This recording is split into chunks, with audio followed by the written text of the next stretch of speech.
Okay, yeah, I can see people trickling in the feed loop. Let me go ahead and get started.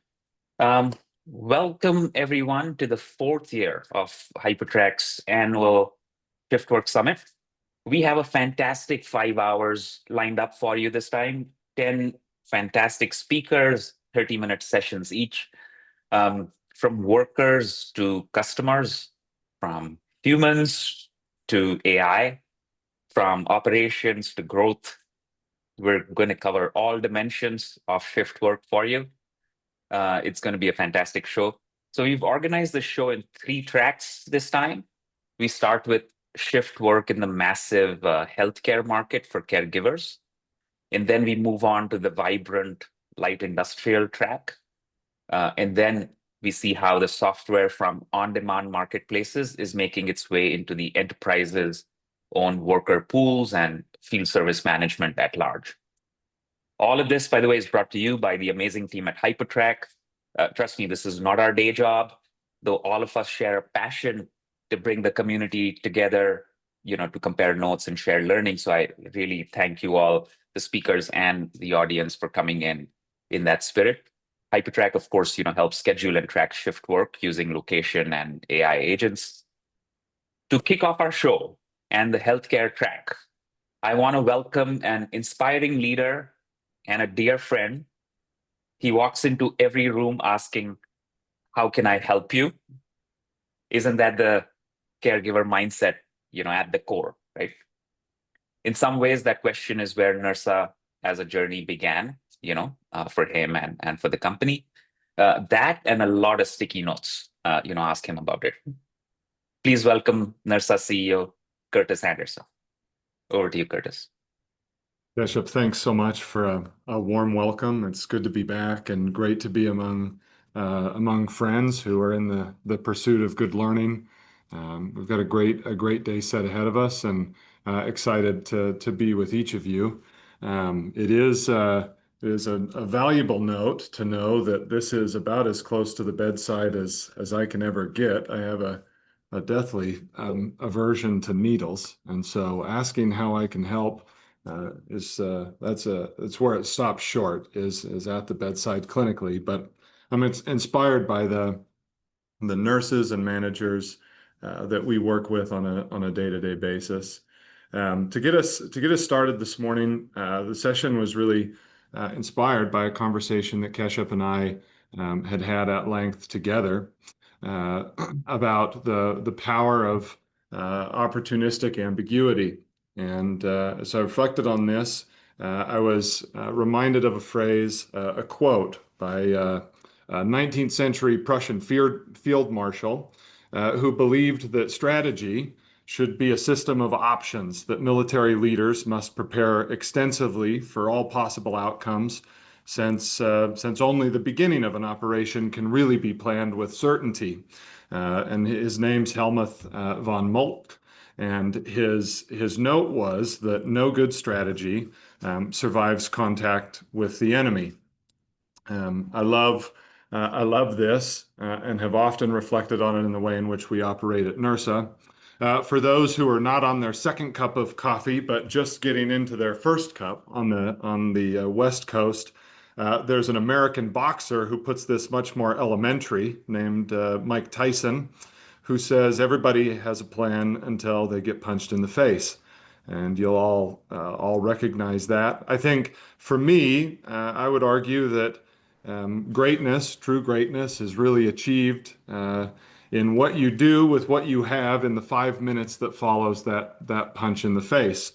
For those of you who have been operating businesses, building startups, creating new products and tools over the course of the last 5 years, you have certainly felt at least a tinge of this in the world around you. It seems ever increasingly that the world is in chaos. If we take a minute to just reflect on that, going back to 2020, if you can make it that far back and remember a world pre-COVID pandemic, really that 100-year health storm caused widespread economic uncertainty and drastically reduced the way in which venture funding was flowing for startups. Growth stage deals halted and stalled in a number of industries. Startups needed to more quickly shift operations to remote work. We all left the office, and managing collaboration and team management overall broadly was just much more difficult than it had been in years previous. Many folks and teams struggled to meet shifting customer needs as entire industries were disrupted or waylaid or set on the sidelines to get us through the pandemic, all of which was pursued with generally good intent, but drastically hurt market fit and caused increasing risk to early stage development projects across the country and around the globe. Failure rates of businesses in 2020 massively increased due to the rapid need for digital transformation and lack of clarity on the requirements. That was a full year. And then we turned the corner into 2021, where we got the chance to witness market volatility in new and exciting ways. This was 2021 was the year in which GameStop crept up, and startups started to receive incredibly ample pressure to accelerate digital transformation. And often those conversations started without for the companies without enough resources or technical expertise to drive the discussion. Context was certainly lacking. For growth stage companies, legacy systems and outdated workflows further delayed innovation in a different and new and exciting way than 2020. Funding started to get incredibly tight across all stages of growth. I'm sure all of us have some recollection or personal memory from there. And then recruiting became a really unique challenge. Getting skilled talent was difficult. Competition was incredibly high, and expectations for remote work norms further offset that. We got a quick breath at the end of the year and jumped back into 2022, where startups faced more competition in a digital economy than they had previously. There was certainly just a ton of ample movement that way. Market volatility and ongoing supply chain disruptions, which had been building in 2020 and 2021. We all started talking to our machines late in the fall of 2022, like they were therapists when OpenAI debuted ChatGPT. Turned the corner into 2023, and we had just a massive amount of talent and cash flow struggles across all sectors of growth, all of the different industries. Managing, cash flow and burn rate became really cool for startups again, and it hadn't been cool for nearly better than 2 decades. Navigating shifting regulation landscapes started to get increasingly rich as far as the discussions we were having, pushing compliance costs, and then integrating emerging tech like AI to keep pace with market trends, intensified. I'm not sure we got a breath at the end of that year as we moved into 24. 60% of founders, Fortune said 60% of founders reported difficulty securing investments. Fundraising was still just a major mess and ongoing. Broad-based legislative change continued at a federal level in 24.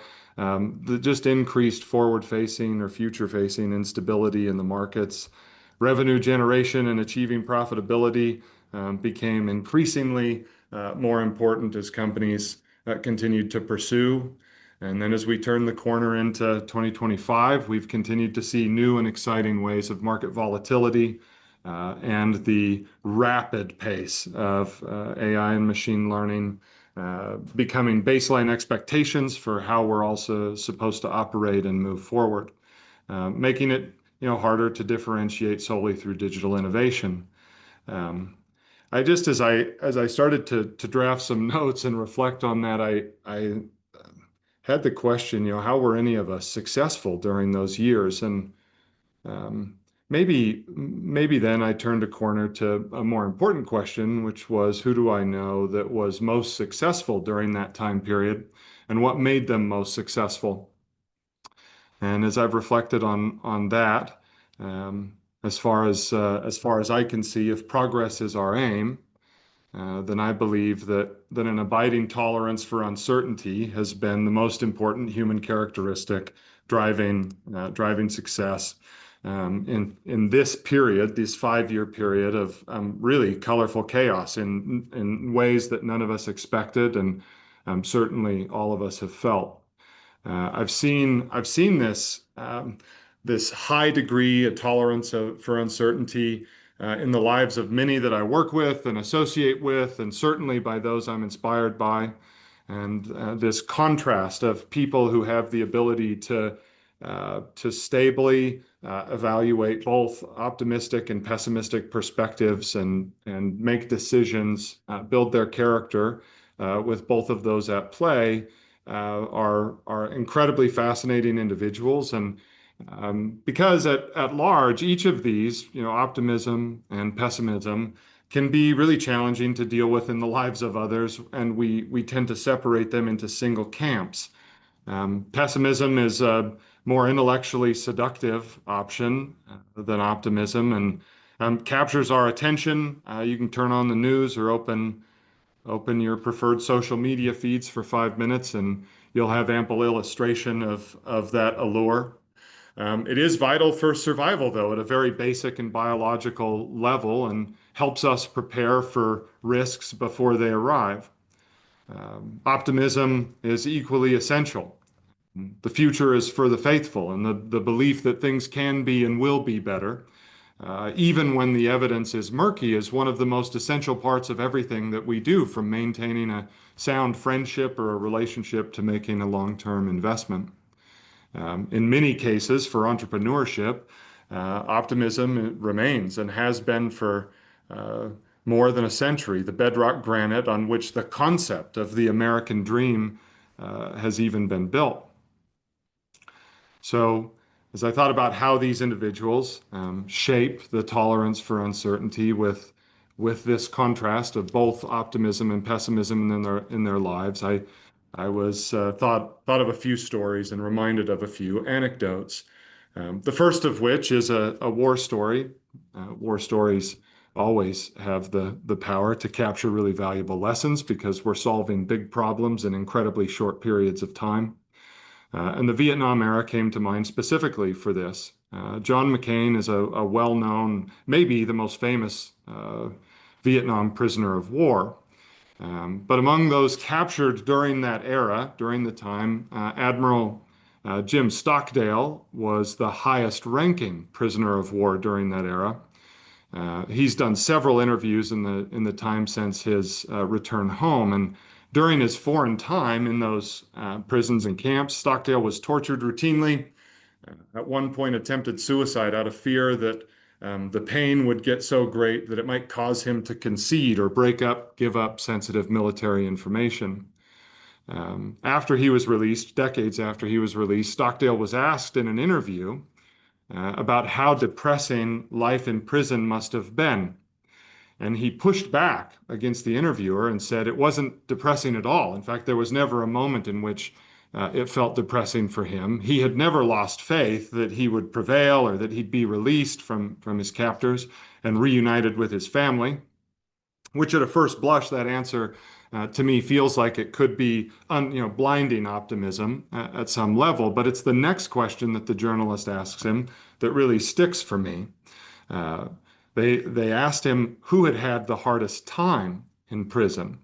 And he said, and I quote, "Oh, that's easy. It was the optimists.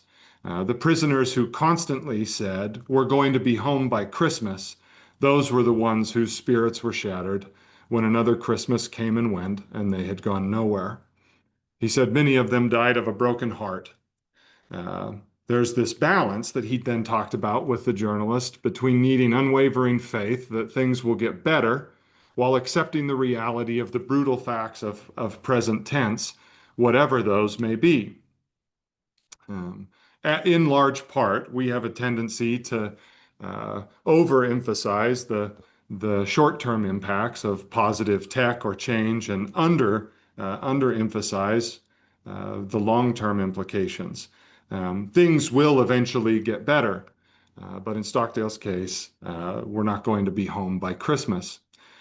For me, his answers in this small, illustrative clip of planning like a pessimist and dreaming like an optimist is at play in a balanced way.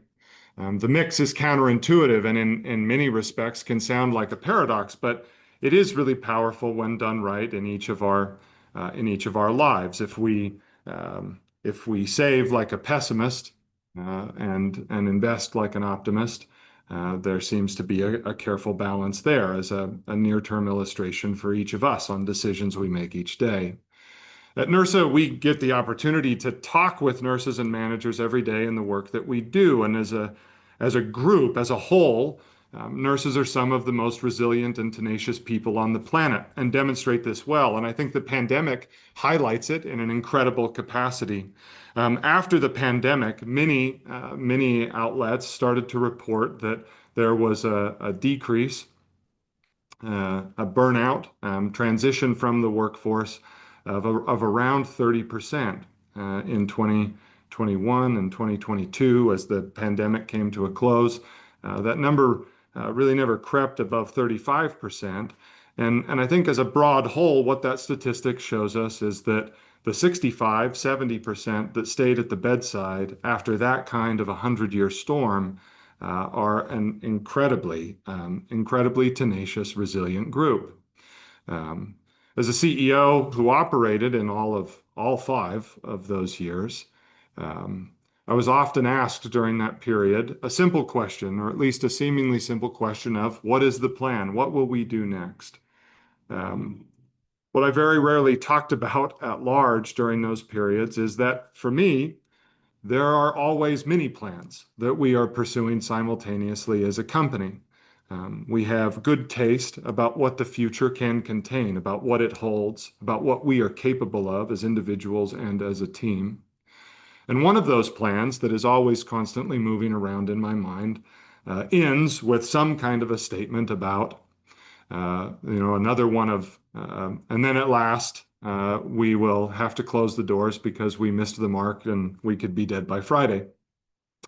A variant on another plan ends with, and then we will end at last and have been successful in accomplishing our mission to deliver a nurse to the bedside of every patient in need in this country. In large part, each of us have the same opportunity. We're aiming for certain things, and it's hard to appreciate the value of the things that move in our favor and those that don't, actions taken by others, etc. There's the very phrase, the American dream, which I mentioned earlier, is used by an author, James Truslow, in his book, The Epic of America.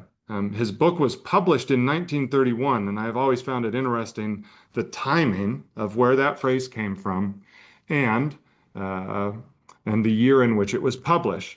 One of the strongest quotes in the front end of the book is he says, "A man, by applying himself, by using the talents he has and acquiring necessary skills, can rise from lower to higher status, and that his family can rise with him." When Adams published that, the unemployment rate was nearly 25%, and wealth inequality across the country was near the highest it had been in American history to date.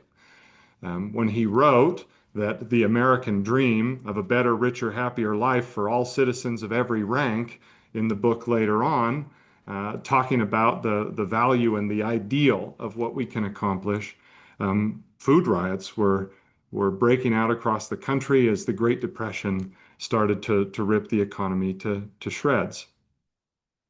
I think it's such a powerful illustration of this. If we turn that this has survived, the American dream has survived and not only thrived, because in that day there was just no chance of it even making it. One of the greatest, the most powerful illustrations of this that I can find in history and that I have also consistently been reminded of is the story of the ship Endurance, which centers on the explorer Ernest Shackleton's 1914 attempt to cross Antarctica, which turned into an epic struggle for survival for him and his crew. He left with 27 men, aiming to traverse the continent over land, to park the ship and to move across the country, to be the first to do that. Shortly after he entered Antarctic waters, the Endurance was beset, packed by ice, slowly drifted. And after 10 months of immobilized, increasing pressure from the shifting ice, the Endurance crew was forced to abandon ship and camp on a series of drifting ice plots. Supplies were salvaged, and ultimately the men survived for over a year before designing a strategy to take life rafts, lifeboats, to get off of the floating ice and across some stormy seas. Shackleton led the small group on a 800-mile journey in an open boat where he sought help for the stranded crew. And ultimately, all 28 crew members were rescued without a loss of life, a testament to Shackleton's leadership in navigating that treacherous circumstance. Shackleton is heralded as one of the greatest explorers of all time, and the original purpose of his mission was not realized on that voyage or on several others that he would take up afterward. Um, it's a reminder to me that as we move forward, stress has a tendency in these moments and in these periods of being able to grow and influence the future has a tendency to influence our attention in ways that good times just can't do. As we each have the chance to operate and to move the world forward. That also means that now, as we have a greater opportunity than maybe ever before to enact change, because in the 5 years that these last 5 years, we've had more instability, uncertainty, and chaos than we've ever had before. And I hope that as each of us do that, as each of us continue to face the future, we'll be able to do so with equal parts optimism and pessimism so that we can continue to survive, not only survive, but thrive in the world ahead. Uh, I'll leave that with you. Cash up.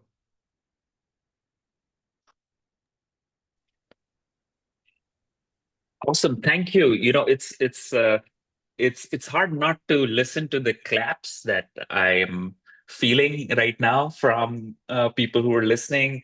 That was fantastic. Let me get into the questions, and I would encourage everyone to post questions that they may have either on Feedloop or on the Zoom webinar. The first one is sort of connected with so we're speaking of the American dream and optimism and pessimism.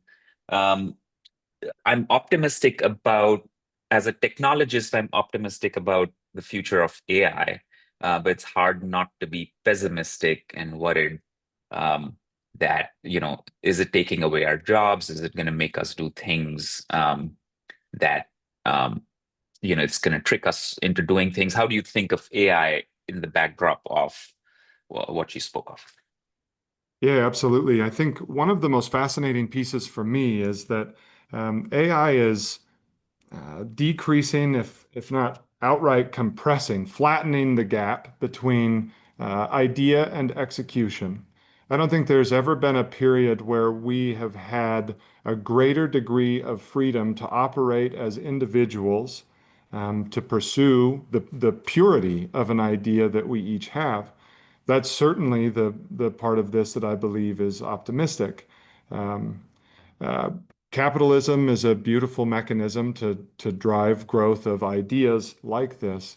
It also has maybe a bit of a tainted core in the idea that monetary gain is what is the definitive measure of progress inside of a capitalistic environment.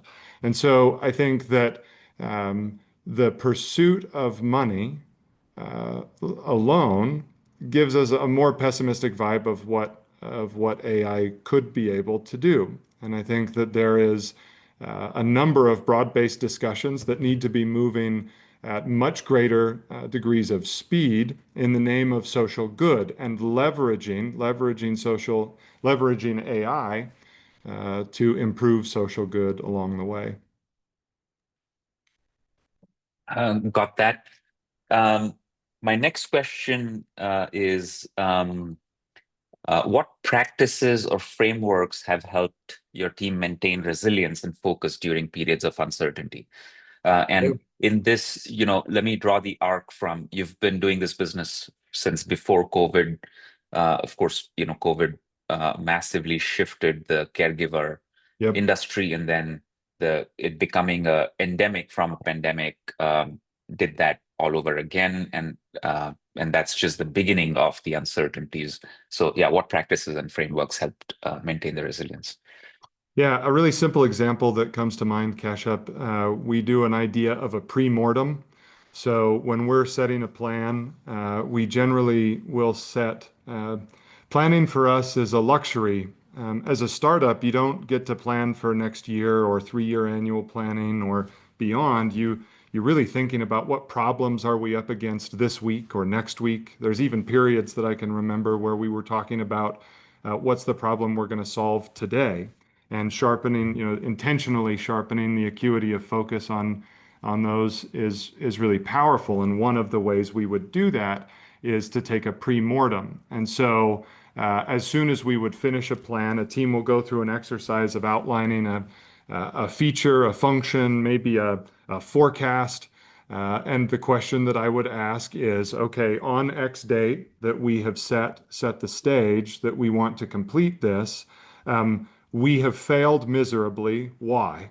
And we will walk ourselves back through a more rationally optimistic discussion about here's what could fail, here's why it might fail, and here's what we're going to do to ensure that we don't encounter that miss.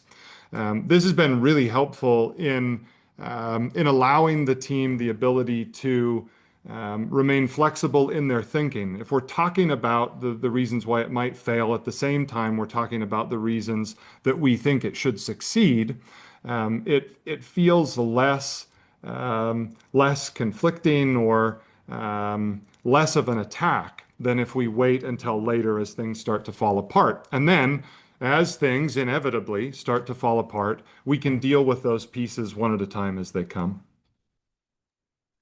Got it. That is fascinating. Before I wrap up, let's just do one more quick question, Curtis. Can you speak to the demographic shift, if any, during the past 5 years in the caregiver industry, especially on the worker side?